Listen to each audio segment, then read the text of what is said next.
quiserem ficar aqui, pode ficar aqui. Se você foi tocado nesse ambiente, quer ficar aqui, fica aqui. Checalalas. Rocoriandasto, coriandalamas. Chororo caralaras. Choro cororiandalaras, calalalas. Chocoriandalaras, calalalas. Nunca foi sobre nós. Nem sobre o que podemos fazer. É tudo sobre você, tudo para você, Jesus. Não, nunca foi sobre nós, nem sobre o que podemos fazer. É tudo sobre você, tudo para você, Jesus. Você que está em pé, que se quiser sentar, pode sentar. Quem está de pé, amém? Esse culto começou muito diferente, irmãos, amém? Então nós temos que pular nesse rio e entender este rio.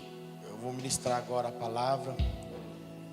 Depois o pastor Paulo vai vir aqui, vai fazer no final os avisos e vai fazer a palavra ofertória. Por favor, irmão, não vá embora antes, amém? Seu culto só é completo depois que você oferta também, você dizime também, amém, querido? Nós só estamos ouvindo a voz do Espírito e vamos inverter a ordem das coisas aqui, amém? Essa semana semana passada, essa semana o Senhor tem falado muito ao meu espírito sobre pureza de intenção. E aí o Senhor começava a falar comigo que quando a intenção ela tem uma pureza, quando ela é carregada de pureza, é uma intenção que é carregada de Cristo. Porque muitas das vezes nós queremos fazer coisas boas, mas a intenção não é boa, não é pura. Até uma boa intenção, vamos melhorar aqui, mas ela não é pura. E a pureza de intenção ela só parte a partir da vida correta, que é a vida de Cristo. E quando nós temos a vida de Cristo em nós, nós vamos viver numa pureza de intenção. E o Senhor falava muito forte comigo isso, né? E já faz alguns meses que eu estou estudando a carta dos Gálatas, e o Senhor tem destravado muito forte ao meu espírito. Já faz alguns meses, meus irmãos que acompanham essa casa aqui podem entender, que já faz alguns meses que eu só consigo ministrar na carta aos Gálatas, porque o Senhor tem destravado coisas preciosas ao meu espírito com relação aos Gálatas. Eu gostaria de chamar a tua atenção e abrir a tua Bíblia ou ligar ela aí onde estiver, em Gálatas 3 e versículo 1. Depois que você ler, eu vou pedir para você desligar o seu celular ou colocar no modo avião, para você prestar atenção naquilo que vai ser impartido aqui nessa noite, amém? Cartas de Gálatas 3 diz assim: ó Gálatas insensatos, quem os enfeitiçou? Não foi diante dos seus olhos que Jesus Cristo foi exposto como crucificado? Gostaria de saber apenas uma coisa: foi pela prática da lei que vocês receberam o Espírito ou pela fé naquilo que ouviram? Será que vocês são tão insensatos que, tendo começado pelo Espírito, querem agora se aperfeiçoar pelo esforço próprio? Será que foi inútil sofrerem tantas coisas? Se é que foi inútil. Amém, irmãos? O cenário que os irmãos de Gálatas viviam aqui, todos nós conhecemos aqui nessa casa, já que nós estamos estudando durante esses 2 meses de maio, e agora, né, abril e maio. E o cenário que eles estavam enfrentando era intensamente práticas judaicas sendo colocadas no meio da liturgia do culto, né? E os irmãos que tinham sofrido tanto para viver a verdade de Cristo, que foram abandonados pela religiosidade ou pela religião, eles deixaram a religiosidade e foram excluídos da religião, e a religião judaica os perseguiam. E aí chegou um ponto que esses irmãos chegaram ao simples fato: vamos melhorar um pouco daquilo que Cristo está fazendo em nós, colocando no nosso culto práticas judaicas, colocando na nossa vida algumas práticas que são judaicas. E aí esquecendo aquilo que Cristo estava fazendo, aquilo que o evangelho da graça que Paulo pregava, o evangelho de Cristo em nós sendo formado, eles estavam esquecendo, né? E estavam querendo aperfeiçoar por esforço próprio. E aí o que nós entendemos é que Paulo pega e fala para os irmãos: não adianta vocês quererem aperfeiçoar a sua vida por esforço próprio. Porque como começou no Espírito, só o Espírito poderá te aperfeiçoar.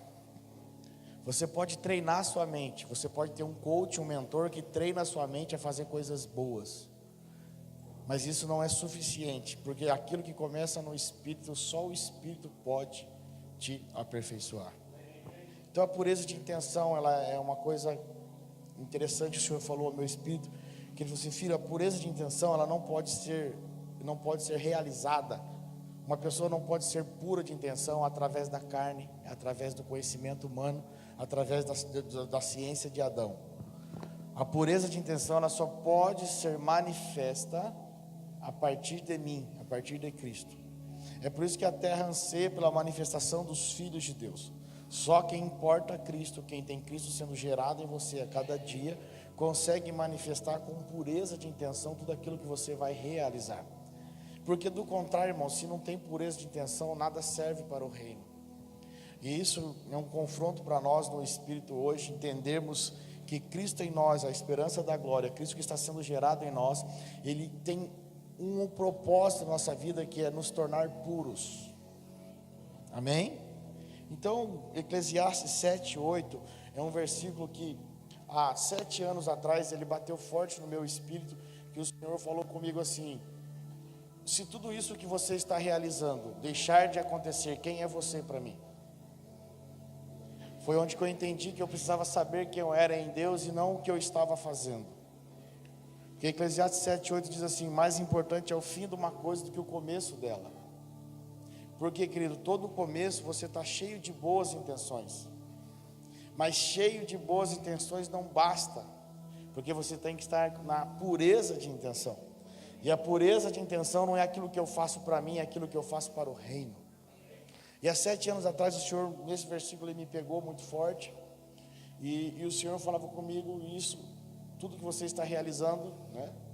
Nós tínhamos uma casa parecida como essa, em outro lugar, que nós éramos pastores, e ali ia muito bem, as coisas aconteciam muito bem, fluíam muito bem. E aí o Senhor falou comigo: se tudo isso acabar, quem é você? Você está firmado nisso tudo aqui, ou você está firmado em mim? Aonde você está ligado? Qual é a tua raiz? E aí eu não sabia responder para o Senhor, e o Senhor sempre me confrontava, e eu orava ao Senhor, até um dia que o Senhor foi revelando para mim: se isso tudo acabar, você ainda tem que ser filho. Se tudo isso ainda acabar, você ainda deve permanecer como filho. E o Senhor foi revelando isso ao meu espírito, irmãos, porque todo o nosso começo ele é cheio de boas intenções, mas à medida que o tempo passa, nós somos tentados a aperfeiçoar pelo intelecto aquilo que foi começado no Espírito. Então, para nós que estamos aqui neste bairro há 2 anos e meio, vamos completar 3 anos este ano, nós temos que ter muito forte isso no nosso espírito, porque tudo que começou no Espírito, nós somos tentados a aperfeiçoar por aquilo que nós conhecemos na mente. Amém? Pelo intelecto humano. E assim o Senhor começou a falar algumas coisas para mim partir com a casa, que o Senhor falava bem claro. No começo nós não tínhamos muito conhecimento sobre o que era o reino de Deus. No conhecimento nós não tínhamos muito conhecimento sobre o que eram os 5 ministérios. Não tínhamos nem ideia do que era o novo pacto, de dizer que Cristo vive em nós, que nós somos templo do Espírito. Mas nós tínhamos uma fome tão grande. O nosso espírito estava sempre preparado para comer, porque a nossa intenção era pura. Nós estávamos cheios de pureza de intenção. Nós não conhecíamos, mas tínhamos fome. Não tínhamos a receita de como fazer, mas a fome sempre estava aberta. Então coisas pequenas destravavam coisas grandes em nós. Nós tínhamos apenas um ribeirãozinho que a gente mergulhava, e aquilo destravava coisas no espírito gigantesca na nossa vida. E à medida que nós vamos ganhando conhecimento em Cristo, revelação, mais revelação, vamos ganhando corpo, vamos entendendo o que é o reino de Deus, entendendo o que a igreja entende por governo, entendendo o que é a igreja ser governada através dos 5 ministérios, o que o ministério tem de função sobre a terra. Aí nós começamos a ter bastante conhecimento, mas nós temos que tomar cuidado para a gente não aperfeiçoar na carne aquilo que foi começado no Espírito. E quando nós entendemos isso, querido, nós vamos entender que as palavras de Deus, como diz Salmo 119, elas são doces ao nosso paladar. A palavra que é replicada numa casa como essa, num ambiente de verdade como esse, ela tem que ser doce ao nosso paladar. Ela é muito mais doce do que o mel quando você prova na boca. Quando você entende o que é o reino de Deus, quando você entende, quando você tem fome pelo reino, você não se contenta mais em ouvir uma palavra que vai apenas te deixar alegre, mas você quer uma palavra que vai te alinhar, te posicionar. E quando você se posiciona como filho, o céu destrava sobre a sua vida. Não se trata mais de nós, mas sim dele. Não se trata mais do que nós queremos, mas sim do que ele vai fazer através de nós. Quando nós nos posicionamos, nós nos tornamos vencedores. Como nós nos tornamos vencedores, pastor? Nós nos tornamos vencedores porque a vida dele passa a ser a nossa vida. Nós não podemos ter uma revelação de Cristo a nós, nós precisamos ter uma revelação de Cristo em nós. A revelação de Cristo a nós é conhecer a literatura, é conhecer a teoria de Cristo, mas a revelação de Cristo em nós é passar a portar uma vida de Cristo e viver a partir desta vida. A revelação de Cristo a nós não nos transforma, mas a revelação de Cristo em nós nos posiciona e nos transforma para novos níveis. A revelação de Cristo a nós não nos coloca numa posição de filho, mas a revelação de Cristo a nós nos coloca numa posição de filho. A revelação de Cristo a nós não nos faz entender o que é a igreja, mas a revelação de Cristo em nós faz entender o que é o corpo dele, o que é a igreja. Então, se nós entendemos isso, nós precisamos tomar cuidado, querido, porque quando você tem um ambiente como esse, tão rico, onde todos os ministros dessa casa, quando ministram, portam a vida de Deus e portam palavra de vida, nós tendemos a desprezar. A minha mãe falava assim: filho, você está com a barriga cheia, né? Barriga cheia, goiaba tem bicho. E às vezes nós estamos num ambiente que tem muita vida de Deus, uma palavra séria, um ambiente com verdade, nós passamos a desprezar ou dizer assim: está cheio, não quero mais. E Provérbios 27 nos ensina que aquele que está satisfeito, ele despreza mel. Se a palavra é o mel que nós saboreamos, quando você está satisfeito, você despreza ela. Mas para aquele que tem fome, até aquilo que é amargo é doce.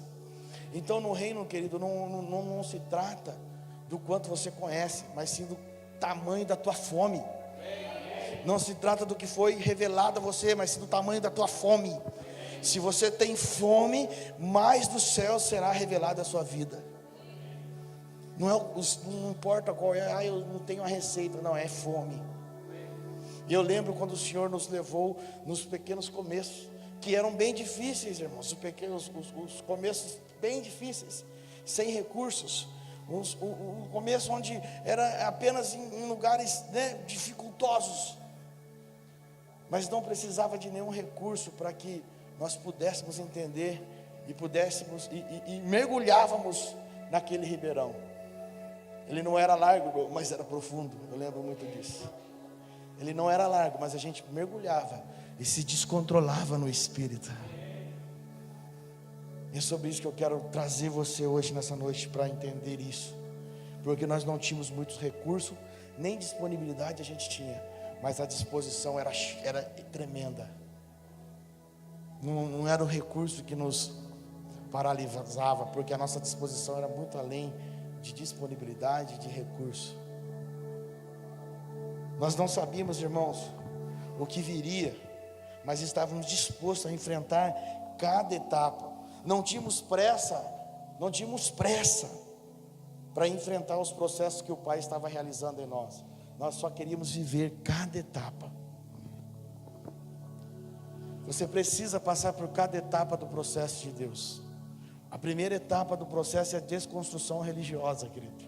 É tirar todo o sofisma da sua mente, tudo aquilo que você entende como reino, tudo aquilo que você entende como igreja ser destruído, tudo aquilo que foi colocado como fundamento errado na sua vida, como religiosidade ser destruído, e você como permitir que Cristo seja o fundamento. Como Paulo fala, não pode ser colocado outro fundamento que não seja Cristo. Então todo fundamento, a fome faz isso. Quando você tem muita fome, todo fundamento fora de Cristo será arrancado e você vai mergulhar. Vai mergulhar. Ah, pastor, eu não conheço muito. Você não precisa conhecer muito. Você só precisa mergulhar nesse ribeirão. Não é de conhecimento, é de relacionamento, é de vida. É de vida com o Pai. É de vida com Ele.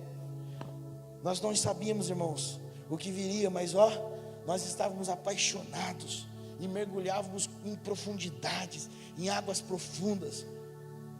Não saberíamos o que íamos enfrentar à frente, mas estávamos dispostos. E o Senhor me fez lembrar isso. Tem algumas coisas, eu gosto da palavra de Lamentações de Jeremias, trago à memória aquilo que me traz esperança. E quando eu lembro este passado, eu tenho esperança para a igreja de São José dos Campos, querido. Quando eu lembro quem nós éramos e quem o Senhor está nos transformando, eu tenho esperança para essa cidade. Eu tenho esperança. Nós precisamos mergulhar, querido. Esse ribeirão que era estreito e profundo, mas nós éramos apaixonados. A religião, querido, é um rio largo, muito largo, mas raso, que você atravessa com água nos tornozelos de ponta a ponta. Porque a religião, ela, de muita coisa, ela fala pouco. Por quê? Porque tem apenas conhecimento humano, sem a revelação de Cristo. Apenas literatura. Querido, o que nos importa eu pregar a Bíblia aqui e começar a pregar para você a história de Cristo, se essa história não for a minha vida? Vocês conseguem entender? Então prega-se um tamanho, fala-se a história inteira, mas não se aprofunda. É superficialidade. Se você estudar a história num livro de história e ouvir alguém religioso pregando, está a mesma coisa. Não tem vida de Cristo sendo produzida em você. Você apenas está adquirindo conhecimento humano. Então eu entendo assim, é um rio largo, mas raso, não tem profundidade. De muita coisa fala-se pouco. O reino, querido, eu entendo que no reino é o contrário. De pouca coisa fala-se muito. Uma letra fala-se muito. Uma vírgula fala-se muito. Um versículo fala-se muito. Um ribeirão estreito mergulha-se muito. Quando nós entendemos isso, porque no reino quem revela é o Espírito, não é a letra, não é o conhecimento humano. No reino as coisas são reveladas pelo Espírito, não pela carne. Então um versículo pode te falar o ano inteiro. Uma palavra como essa, de volta para casa, nos fala o ano inteiro. Uma palavra profética como essa tem ministração o ano inteiro. Que nós entendemos que se não começarmos em casa, não adianta nada nós fluirmos em outros lugares. No reino nós somos mais precisos, porque o Espírito nos conduz a este lugar. Porque não se trata, querido, do tanto que nós conhecemos, não se trata do nosso intelecto, mas qual é a profundidade que estamos mergulhados. Fala assim para quem está do seu lado, não é o tamanho do conhecimento, mas sim a profundidade do mergulho. Alguém entendeu? Alguém entendeu? E você que entendeu, é nessa hora que você solta o leão que tem dentro de você, querido.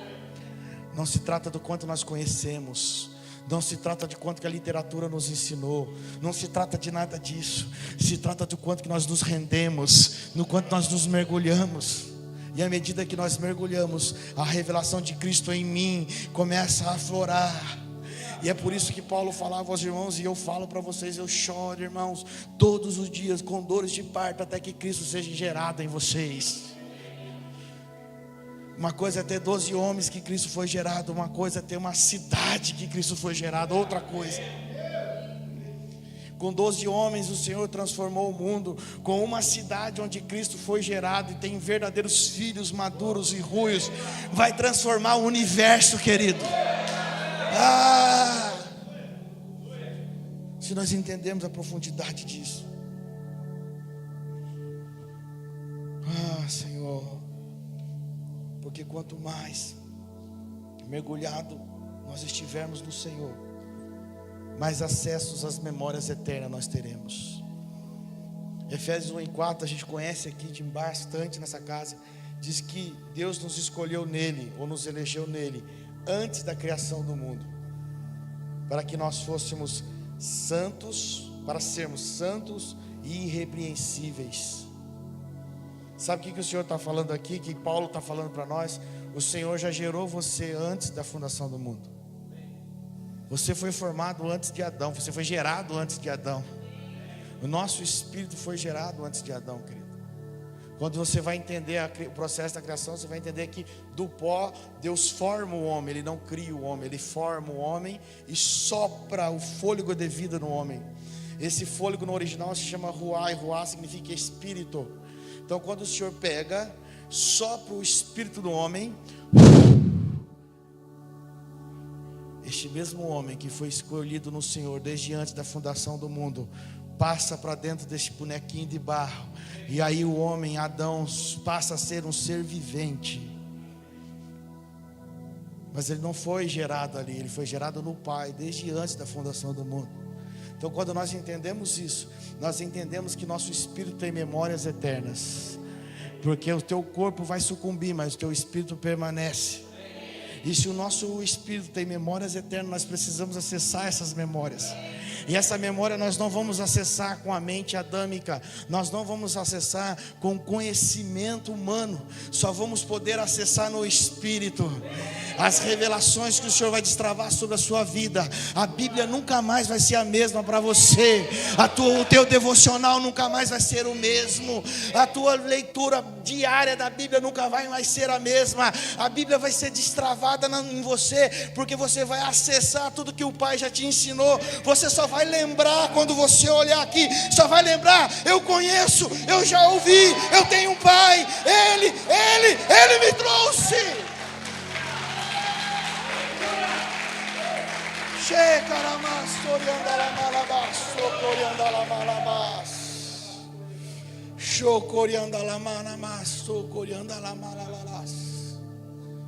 Não se trata de nós, se trata dele, querido. Não se trata de nós, se trata dele. Enquanto nós nos rendemos a ele, e quanto mais profundo,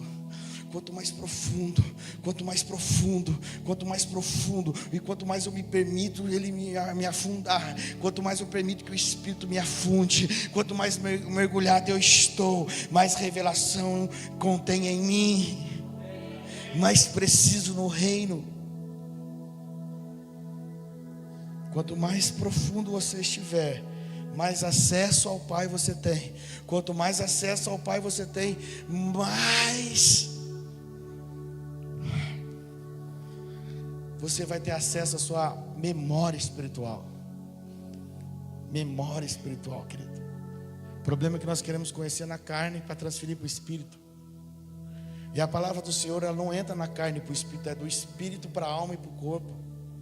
Porque a espada do Senhor, a palavra é a espada de dois gumes, aptas para discernir as intenções do coração do homem. E ela penetra até a divisão da alma e do espírito. A palavra, ela separa a alma do espírito, ela ancora, na verdade, ela separa o que é espírito e o que é alma. Quando o homem peca, ele perde todo o governo de Cristo, todo o governo de Deus, e passa a ser governado pelas emoções da alma. Sem o Espírito governando a alma, o corpo fica desorientado. Mas a partir do momento que você entende isso, o teu Espírito tem acesso ao Pai novamente. A palavra separa isto. Em Hebreus 6 diz que Cristo é a nossa âncora da alma. Vai ancorar suas emoções, vai ancorar os seus desejos, tudo aquilo, as suas feridas, vai ancorar em Cristo.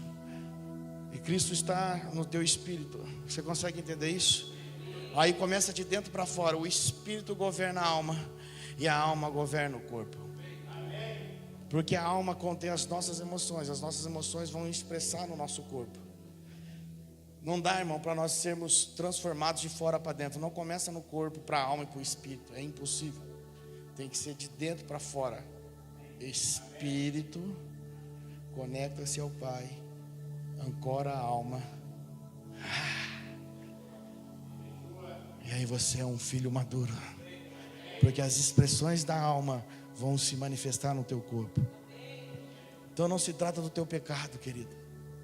Como assim, pastor? Eu tenho muito problema com o pecado. Não se trata do pecado, se trata de maturidade. Porque o pecado já foi vencido na cruz. Se você está caindo no pecado, é porque ainda você não é um filho maduro. Isso é um processo. E à medida que você vai amadurecendo no Senhor, é por isso que a terra anseia pela manifestação dos filhos de Deus. Quais filhos? Filhos maduros. Esses filhos são filhos semelhantes a Cristo, que sabem e conhecem e fazem a vontade do Pai. Então não se trata do pecado, se trata de se render à paternidade, se trata de se render a ser filho. E quando eu sou filho, eu entendo que eu preciso crescer e amadurecer. Então se trata de amadurecimento, não é o pecado. O pecado só está sendo um desvio de percurso porque você não entendeu que você precisa amadurecer. Que a partir do momento que você se torna um filho maduro, querido, você não vai ter problema com o pecado. Por quê, pastor? Você não vai ter um problema com o pecado, porque o filho maduro, Cristo, já venceu o pecado por nós. O que eu pequei, o que eu vou pecar, já está perdoado. Todos os pecados foram perdoados. Mas por que nós pecamos? Por um processo que nos diz infantilidade ou adolescência espiritual. Adolescente é aquele que sabe tudo, mas pratica pouco. Agora o maduro, o adulto, o filho adulto maduro, é aquele que se rende a ser governado pelo Espírito. E quando nós falamos de maturidade, nós não estamos falando de tempo. Eu tenho 40 anos que eu conheço a Cristo. Não estamos falando de tempo. Talvez você teve 40 anos da revelação de Cristo a você. Nós estamos falando da revelação de Cristo em você. Não se trata de tempo, se trata de rendição. Se trata de ir para o Getsemane, meu querido. Se trata de chegar no Getsemane e falar assim: Pai, Pai, está difícil, Pai, mas faça a tua vontade. Se trata de passar no Getsemane e falar: faça a tua vontade. Aí o pai fala: então, filho, tá vendo? Daqui a pouco estão vindo uns homens aí, vão te pegar, vão te dar uma cruz, você vai carregar, depois vão pendurá-la nela. E quando você for pendurado, Jesus morre, mas Cristo ressuscita. Você morre, mas Cristo ressuscita. Se trata do Getsemane, o lugar das decisões, querido. Um filho maduro, ele enfrenta o Getsemane, ele não corre do Getsemane.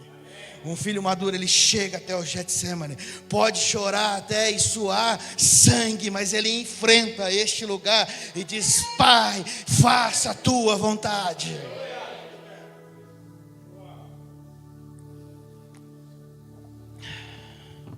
E é por isso que o Senhor nos escolheu nele, desde antes da fundação do mundo, para sermos santos e irrepreensíveis em sua presença.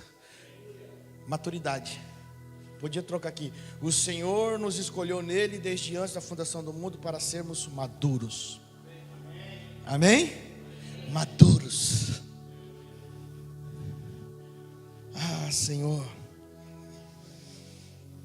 E aí você pode perguntar para mim: como é que eu permaneço então, pastor, na pureza de intenção?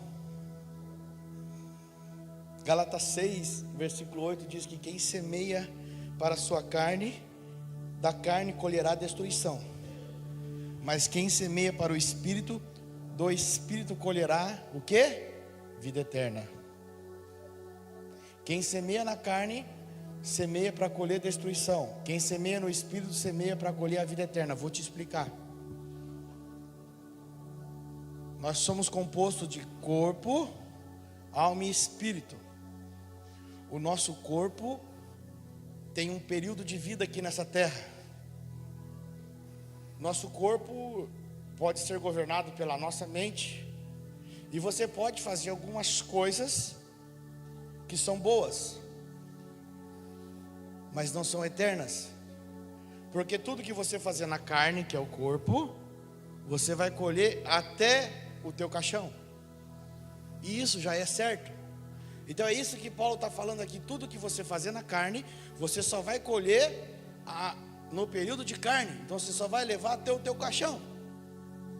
Mas se você fazer no Espírito, você colhe para a vida eterna. E se você entende que você tem um Espírito que é eterno, é melhor nos posicionarmos como filho maduro e começarmos a colher, a semear no Espírito, para colhermos na vida eterna. Porque a sua vida pode ser 70, 80, alguns chegam a 100 anos, mas você só vai colher durante esse período. Agora, viver em eternidade sem colher nada, querido, deve ser muito ruim. Deve ser muito, muito frustrante você viver em eternidade sem colher nada. Por isso que aquele que semeia na carne, colhe na carne. Colher na carne é destruição. Por que é destruição? Porque a carne já está subjugada à morte, mas o Espírito não. Porque eu vim para que tenham vida, e vida em abundância, vida eterna. Amém? Consegue compreender isso no Espírito? Então se você semeia na carne, irmão, pode ser até coisa boa, mas vai ser para destruição. Por quê? Porque a carne vai morrer. Todos nós iremos morrer. Cutuca quem está do seu lado e diz: você vai morrer. Irmão, por bem ou por mal você vai morrer. Mais cedo ou mais tarde você vai morrer. E eu não estou falando da morte do eu, não. Eu estou falando da morte física. Você vai morrer. Por bem ou por mal. A morte do eu, você já tem que estar no Getsemane e falar assim: pai, faça vontade, me mata por completo. Porque quando o eu morre, você não vai mais semear na carne, você só vai semear no Espírito. Quando o teu eu morre, você não semeia mais para este tempo, você semeia só para a vida eterna, o aion de Deus, que você já desfruta deste tempo. Sabe qual é a maior contaminação religiosa? Nós achamos que nós vamos só desfrutar da eternidade depois que eu morro. Meu querido, você tem um Espírito. A única coisa que vai deixar de existir é o teu corpo. Teu corpo material, mas o Espírito continua existindo. Então é bobeira você achar que você não vive em eternidade. Comece a semear, é isso que Paulo estava falando. Comece a semear hoje no Espírito, para você colher em vida eterna. Quem semeia no Espírito, colhe no Espírito. Quem semeia na carne, vai colher na carne. E a carne é destruição. Sabe, querido, eu começo a olhar uma pessoa que recebeu algo no Espírito e quis se aperfeiçoar com seu esforço humano. Abraão recebe uma palavra do Senhor no Espírito e diz assim: meu filho, você vai ser pai de uma grande nação. Aí Abraão passa o tempo, começa a olhar suas fragilidades, começa a olhar sua idade, começa a olhar para sua esposa e se rende a querer aperfeiçoar aquilo que o pai tinha falado para ele. E o que ele faz? Ele dá um jeito, por mero esforço humano. Ele fala assim: olha, eu consigo ainda, eu estou avançado de idade, mas eu não preciso de nenhum remédio. Eu estou avançado de idade, mas eu consigo ainda reproduzir um filho. E se o Senhor falou que eu vou ser pai de uma grande nação, então eu preciso de uma mulher. Aí a sua esposa olha para ele e fala: ó, tem minha serva aqui. E lá vai Adão. Abraão. Lá vai Abraão, que estava em Adão. Amém? Lá vai Abraão, que estava na mente de Adão. Melhorou. Consertei. Lá vai Abraão e dá um jeitinho naquilo que o Senhor tinha falado no Espírito. O que Abraão colheu? Só porcariada. Com essa atitude de Abraão, só colheu desgosto.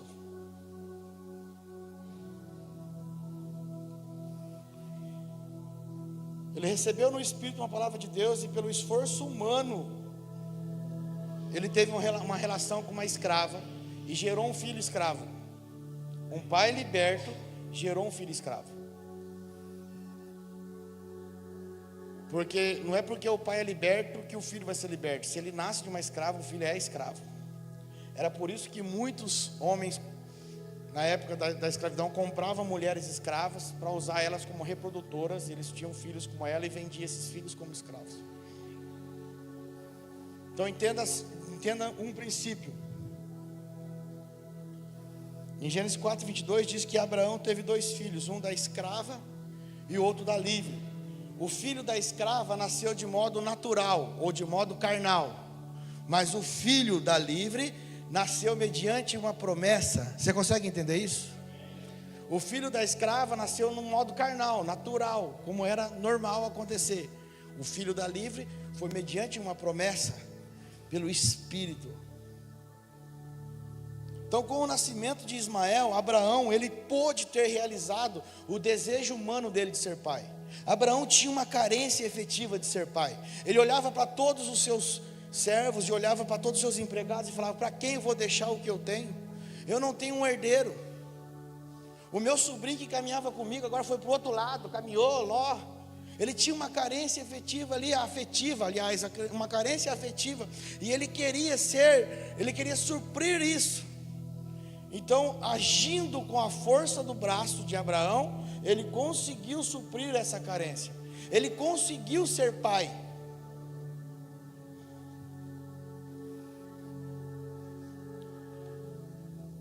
Ele realizou esse desejo carnal de ser pai.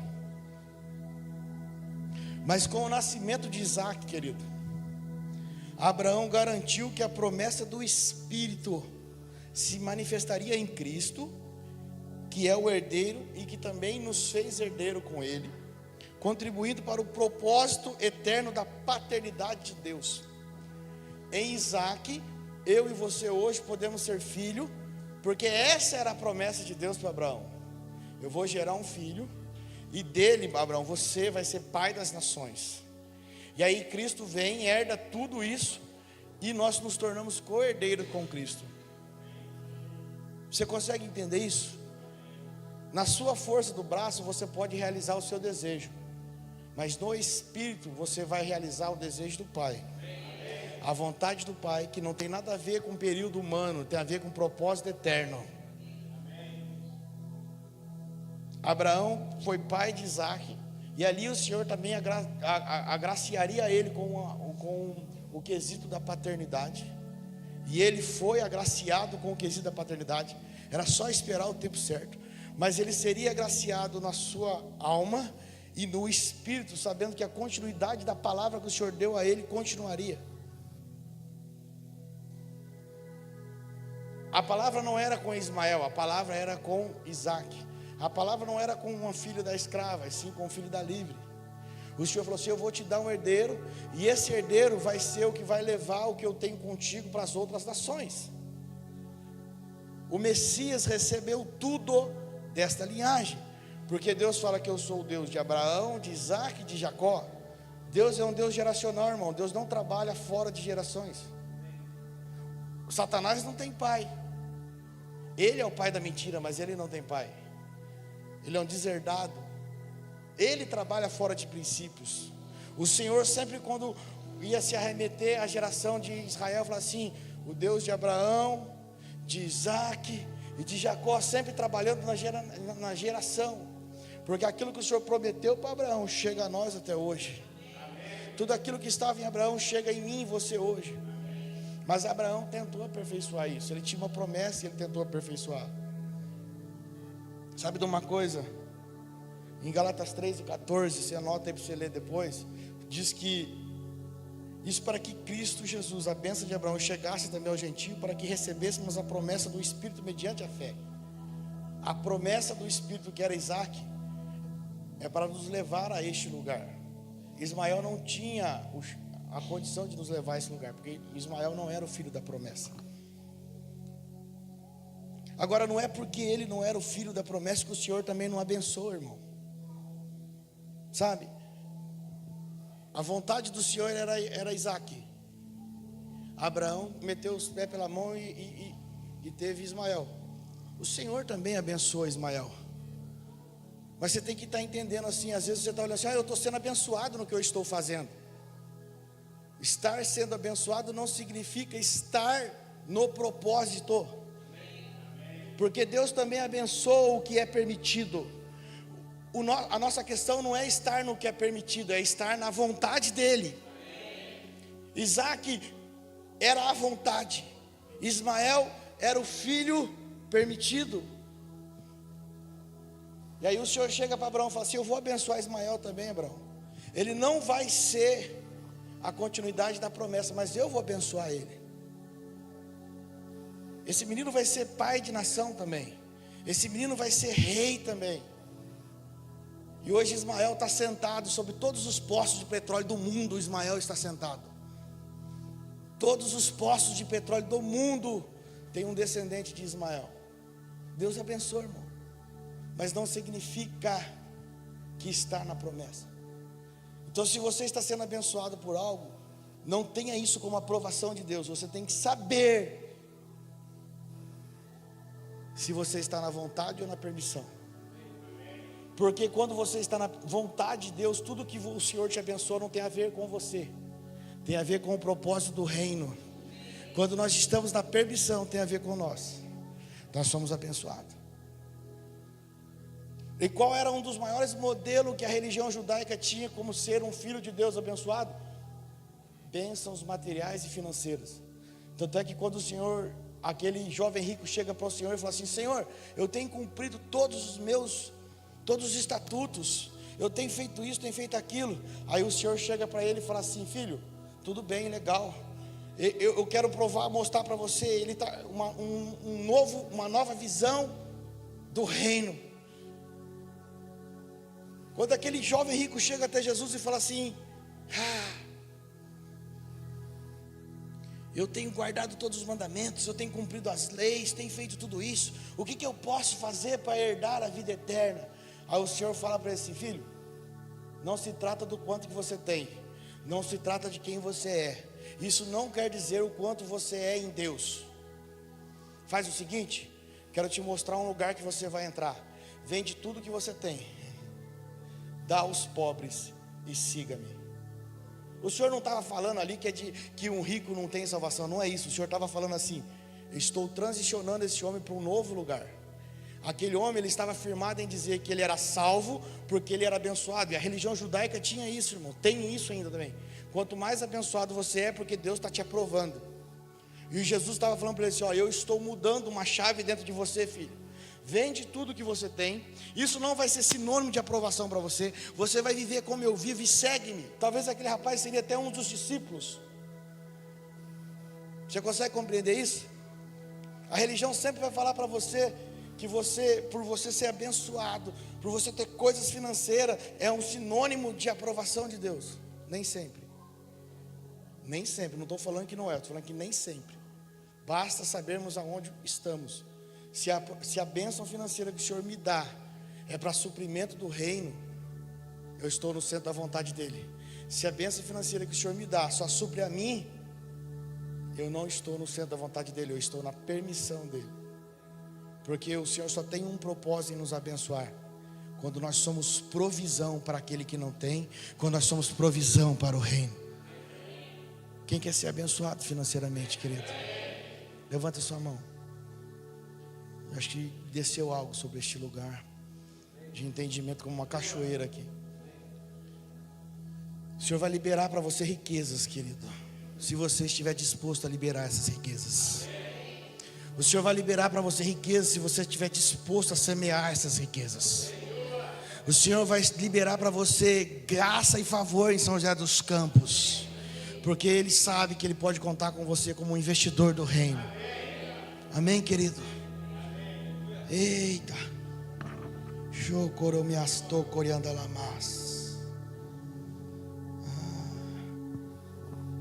nunca se trata de nós desde o princípio, irmão. Tudo se trata de Cristo, e todas as coisas estão rendidas a Cristo. Ele é a glória maior. Cristo é o céu na terra.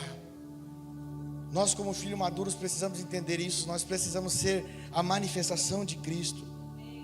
E tudo que nós gerarmos no Espírito, querido, vai permanecer na pureza de intenção. Porque toda vez que você abandona a simplicidade do Espírito para agir com o seu intelecto, você começa a agir conforme a sabedoria humana ou a sabedoria adâmica. E aí você cria muitos problemas. Foi o que aconteceu com Abraão. Quando ele tentou dar um jeito, ele disse assim: eu sei fazer um filho. Se o Senhor falou que eu vou ter um filho, eu sei fazer um filho. Vou dar um jeito aqui, arrumo alguém e eu faço um filho. Quantos problemas foram criados? Sabe por quê, querido? Abraão trocou sua identidade recebida por Deus por um ritual humano. Qual ritual que ele praticou? O ritual da reprodução. Abraão foi um religioso. Por quê, pastor? Porque religioso é todo aquele que faz as coisas para Deus sem ter Deus. Diga comigo, religioso é aquele que faz as coisas para Deus sem ter Deus.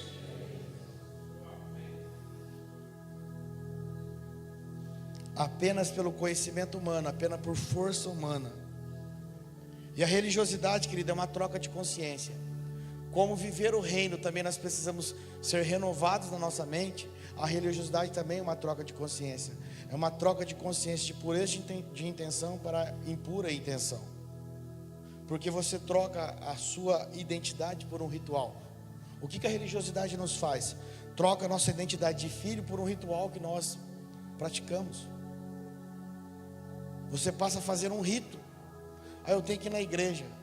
Aí eu tenho que cantar, eu tenho que pregar. E você sabe fazer isso muito bem, mas não flui a partir da vida de Cristo. E aí você começa a viver esse ritual que não transforma a consciência, mas mantém o seu fazer. Você começa a fazer sem entender e depender do serviço e não do Espírito. Quantas pessoas só dependem do serviço, se ela não fizer, ela morre. Porque essa é uma troca, é o que aconteceu com Abraão. Eu estou morrendo, eu não tenho um filho, eu vou fazer um filho. Aí ele trocou por um ritual. Ele até pegava aquele filho no colo e acariciava, mas não era o filho da promessa. Não adianta você reproduzir algo, você tem que ser gerado, querido. Abraão, ele reproduziu a paternidade dele, mas paternidade não é reproduzida, paternidade é gerada.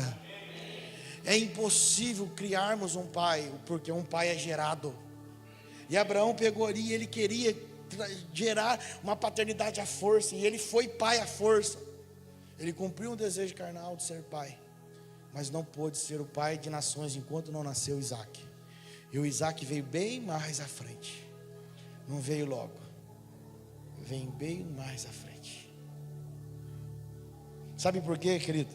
Talvez Abraão pensou assim: eu já estou avançado em idade, e eu tenho consciência, tenho condições de ser um pai.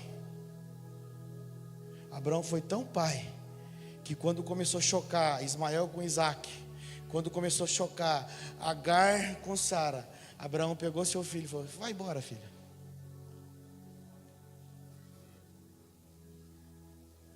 Ele estava pronto ou não? Não estava pronto. Porque aquilo que é gerado na carne é gerado para destruição. Abraão manda Ismael embora e fica com Isaac.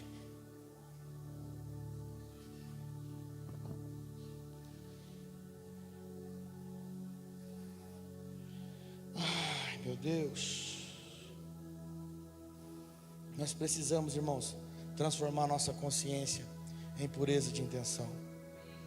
Amém? A nossa intenção tem que ser pura desde Cristo. Por isso que desde o princípio tudo se trata de Cristo e não de nós. Desde o princípio tudo se trata de Cristo. Ah, meu Deus. Sabe quem que eu lembro aqui? De José. Um homem que quando ele revelou as coisas e chegou até o rei falou assim: aonde nós vamos achar um homem como esse em que haja o Espírito de Deus? Você consegue compreender isso? Nós estamos falando de pureza de intenção. Onde as pessoas vão olhar para você e vão falar assim: aonde acharíamos uma pessoa como essa, que tem o Filho de Deus? Sabe, querido, nós precisamos ser transformados na consciência, porque quem não é transformado na consciência não tem a ciência de identidade. E por você não saber quem é, você começa a ser escravizado. E você começa a ser escravizado pelo ativismo, pelo fazer. E só consegue enxergar valor se você estiver fazendo algo, e não o que está se tornando em Deus. Abraão, ele falou: não, eu vou ter que fazer. Praticou um ativismo, gerou um filho, e aí ele se sentiu prazeroso. Mas ele não se sentiu prazeroso em esperar o tempo que o Senhor estava produzindo nele um pai. O tempo que o Espírito estava revelando coisas grandes e profundas para ele. O Espírito estava revelando para Abraão coisas preciosas, mas ele não teve tempo de esperar. E ele apressou as coisas e arrumou problemas. Todas as vezes que nós apressamos as coisas, nós arrumamos problemas. Mas todas as vezes que nós deixamos o Espírito fazer em nós, de dentro para fora, vai começar da árvore certa, vai começar a fluir da vida certa, que é a vida de Cristo. E aí você vai sendo gerado, Cristo em você vai sendo gerado. Não vai ser reproduzido. Não tem como nós reproduzirmos Cristo em você, querido. A única coisa que nós podemos fazer é gerar Cristo em você. A impartição dessa casa é gerar Cristo em você. A impartição desses ministros é gerar Cristo em você. Da paternidade dessa casa é gerar Cristo em você. Não existe outro método. Não existe outro meio. É tudo pelo Espírito. Nenhum aperfeiçoamento humano vai te levar a ter uma transformação de vida. No reino nós não trabalhamos com melhora, irmão. Nós trabalhamos com troca de identidade. Nós trabalhamos com troca de caráter. Nós trabalhamos com troca. Como assim, pastor? Troca o seu caráter pelo caráter de Cristo. Troca a sua vida pela vida de Cristo. Morreu, acabou. Então o primeiro passo é o Getsemane. Escolha no Getsemane e fala: Pai, faça a tua vontade. Aí você pega a tua cruz, irmãos, e caminha. Passa pelas ruas. Sobe o caveira. Seja crucificado.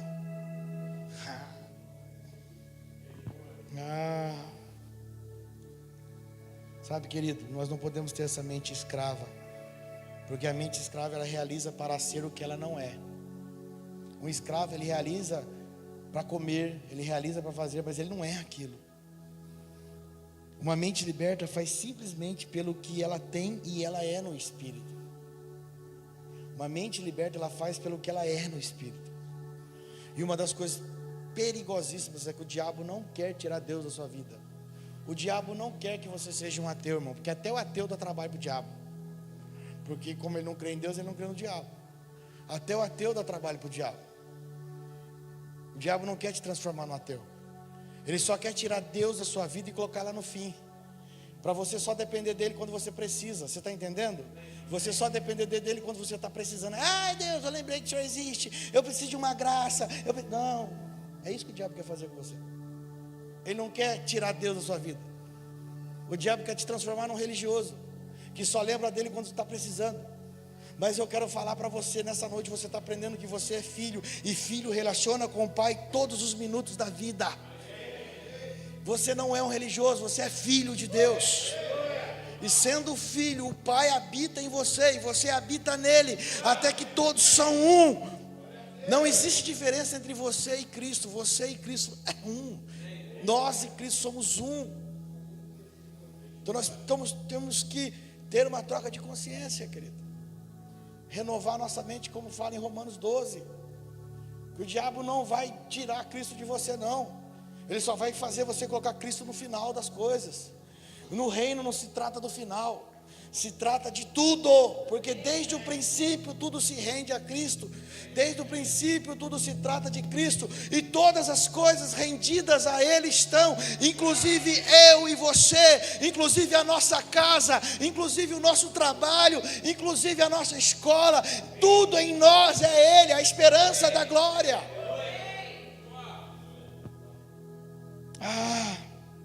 E essa impura intenção que o diabo coloca em nós, de buscarmos a Deus só quando nós precisamos, colocar Deus no final das coisas, é uma impura intenção.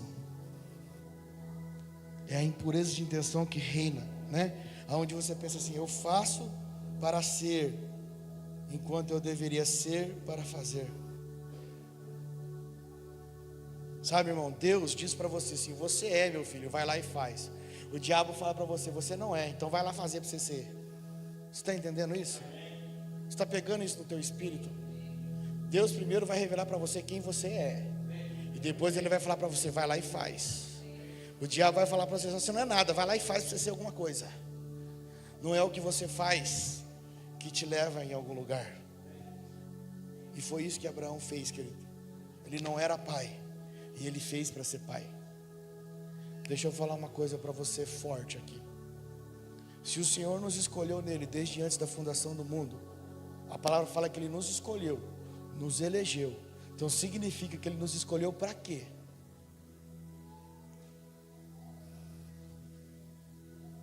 Ele nos escolheu para quê?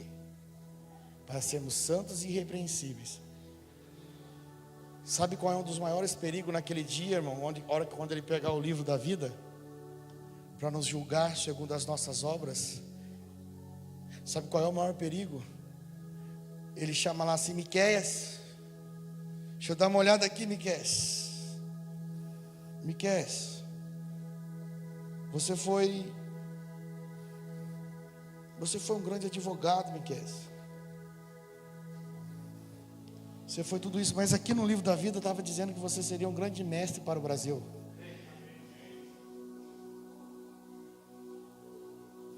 Alguém entendeu aí? Sabe qual é o maior perigo, querido? Você está fazendo as coisas para Deus e não ser o que Deus escolheu para você fazer desde o princípio. Deus vai chegar para alguns e vai falar assim: nossa, João, aqui no meu livro diz que você devia ser um grande cirurgião, que iam manifestar a justiça do meu reino sobre as cirurgias que seriam feitas. E aí, o que você fez com isso? Aí ele diz: não, eu fui um pastor. Aí o Senhor falou assim: não, mas eu não te chamei para ser pastor, meu filho. Eu te chamei para ser um cirurgião. Eu te chamei para ser pastor de médicos. Eu te chamei para estabelecer a justiça do meu reino nos hospitais. Aí o João vai chegar: não, mas eu tinha uma igreja com 1000 membros. Aí o Senhor vai assim: não, mas aqui não está escrito isso.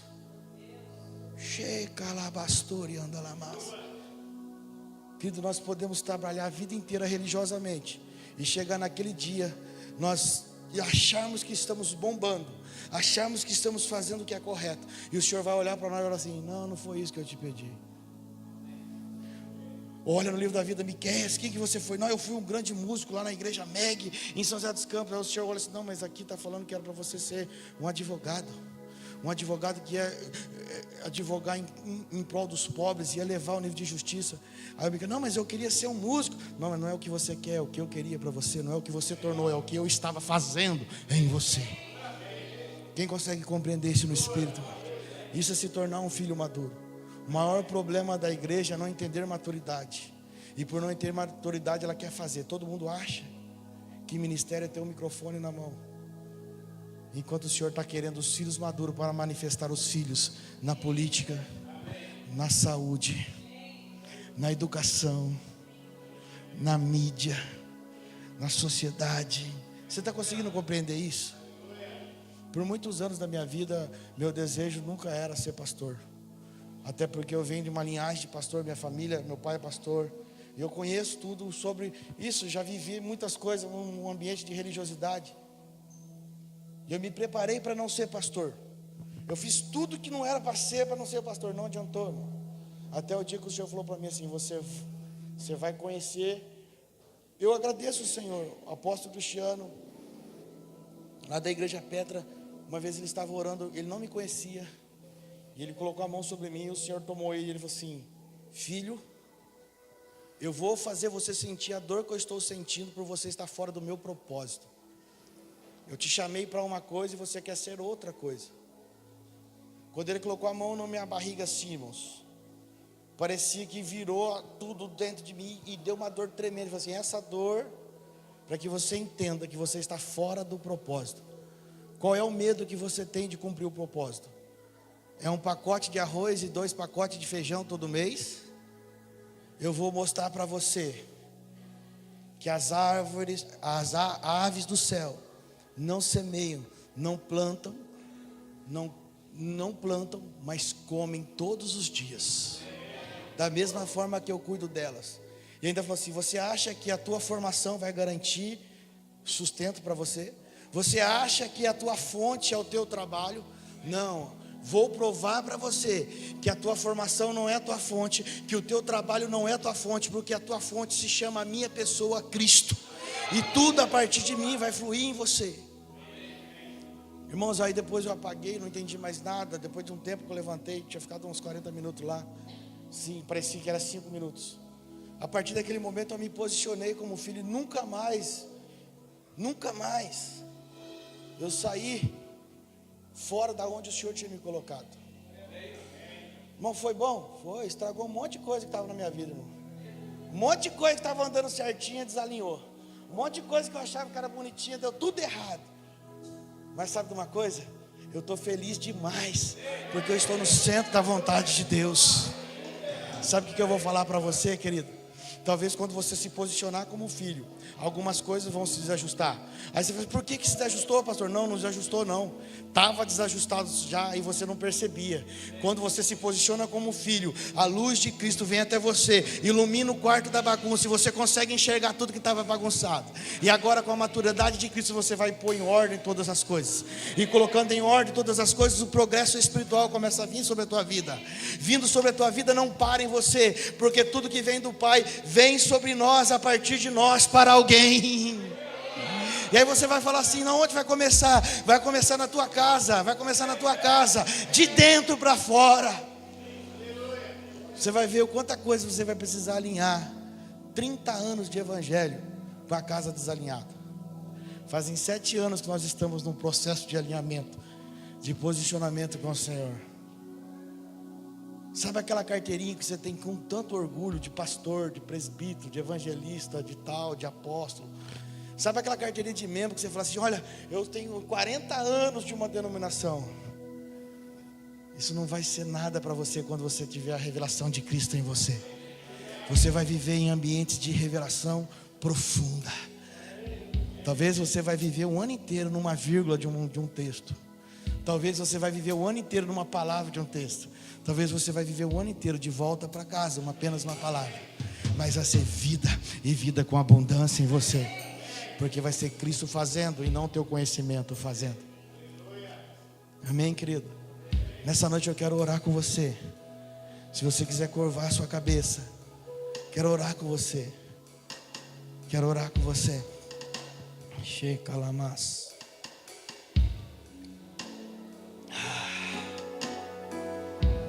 Daiane, você semeou nessa palavra? É? Amém. Colha 100 vezes mais, amém? Pai, em nome do Senhor Jesus, teu filho, Pai, nós oramos com a tua igreja, com a tua casa, manifestamos a do filho maduro, manifestamos a tua graça, o teu poder, Senhor. Senhor, que eles possam entender, Senhor, que só a partir de Cristo há pureza de intenção. Não existe pureza de intenção fora de Cristo. Em Cristo os nossos negócios serão puros. Em Cristo o que comprarmos e vendermos será puro. As nossas amizades serão puras. O que nós relacionarmos, ó Pai, neste mundo, seja profissionalmente ou materialmente, será em uma pureza de intenção. Pode ser que muitos não compreendam essa pureza de intenção nossa. Pode ser que a pureza de intenção ofusque as trevas. Pode ser que a palavra de pureza de intenção seja ofensa para quem não vive em pureza de intenção. Mas nós declaramos hoje nesse ambiente sobre os filhos, um ambiente de pureza de intenção. Intenção baseada na rocha que é Cristo, baseada no alicerce correto. Declaramos, ó Pai, um mergulhar da tua igreja. Declaramos um mergulhar dos teus filhos, para fluir a partir, Senhor, da visão, com os olhos espirituais, com os olhos do homem espiritual. Declaramos em nome de Jesus, que a pureza de intenção governe a nossa vida, que Cristo governe a nossa casa, que o nosso relacionamento familiar, que o nosso relacionamento conjugal, Senhor, como nós vamos tratar com a nossa esposa, como nós vamos tratar com os nossos esposos, como nós vamos tratar com os nossos filhos, como nós vamos tratar com os nossos patrões, como nós vamos tratar, Senhor, com os nossos professores, como nós vamos tratar com a nossa liderança, como nós vamos tratar com o nosso Pai, né, espiritual, como nós vamos tratar com o serviço, Senhor.